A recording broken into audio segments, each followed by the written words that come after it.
Você já parou para pensar o que é uma guerra de verdade? Não falo daquelas que a gente vê nos filmes, com cenas coreografadas, trilha sonora de fundo e heróis com falas prontas. Falo da guerra que não aparece inteira nas manchetes. A guerra que começa antes mesmo do primeiro tiro. Aquela que invade a casa das pessoas sem pedir licença, sem bater na porta. Ela entra pela janela, pelo teto, pelo coração. A guerra destrói o que a gente não vê.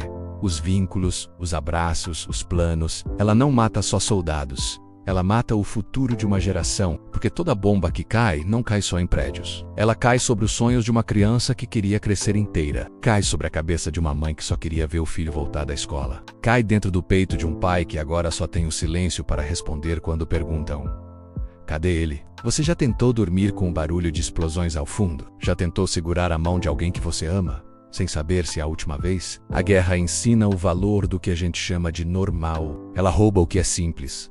Um café da manhã em família, uma caminhada até o mercado, o direito de dizer te vejo amanhã, e isso fazer sentido. Numa guerra, as vítimas não têm sempre farda. Às vezes, usam pijama. Às vezes são meninos de olhos grandes demais para entender o que está acontecendo. Outras vezes são idosos que já viram uma guerra antes e agora veem tudo se repetir como um pesadelo sem fim. E o pior, em muitas guerras, nem todo mundo escolheu estar nela, mas todo mundo sofre. Quem deu a ordem às vezes dorme em cama limpa, mas quem a obedeceu ou quem só vive no lugar errado na rua errada é quem acorda no chão. A guerra tem um jeito cruel de nivelar as coisas. Ela iguala todo mundo pelo medo, pela perda, pelo trauma. E enquanto a gente discute lados, enquanto escolhemos hashtags, tem gente que só queria ter o direito de ser neutro, de sobreviver, de continuar sendo gente. Mas a guerra não permite neutralidade. Ela impõe dor, mesmo a quem não tem culpa de nada. Quantos sonhos foram enterrados sem nome? Quantas promessas ficaram presas em escombros? Quantas crianças perderam a infância e nem sabem o que é um brinquedo? Quantas mães choraram sem saber se enterravam um filho ou um pedaço do próprio coração? Sabe o que é mais devastador? É que tem gente que acha que essa guerra não é com eles. Mas toda guerra é com todos nós. Porque toda vez que a humanidade se permite destruir outra vida, uma parte da nossa humanidade também morre. A dor que hoje é deles, amanhã pode ser nossa. O sangue que hoje tinge um solo distante, amanhã pode manchar a nossa rua. A violência não reconhece fronteiras quando alimentada.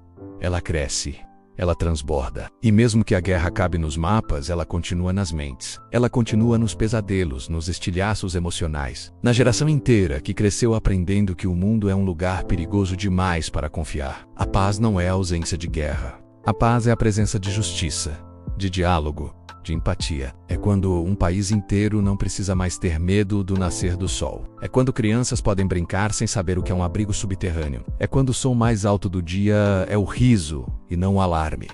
Mas a gente ainda está longe disso. Enquanto isso, a guerra continua. Não só no front, mas nas redes, nas palavras, nos discursos frios, que desumanizam o outro. Por isso hoje, mais do que nunca, a gente precisa falar sobre isso. Mesmo que doa, mesmo que gere incômodo, porque o silêncio é conivente e a indiferença covarde. Se você chegou até aqui, não saia calado. Essa conversa não pode acabar em mim. Ela começa agora com você. Deixe seu comentário. O que você sente ao ver tudo isso? O que você pensa quando ouve essas histórias? Compartilhe esse vídeo com alguém que precisa refletir. Às vezes a semente da empatia nasce num clique, num comentário, numa lágrima que escorre por dentro. E se esse conteúdo tocou você de algum jeito, siga essa página. Porque enquanto o mundo estiver em guerra, a gente vai continuar falando de paz. Mesmo que a paz ainda pareça distante, ela começa aqui. Na consciência, na palavra, no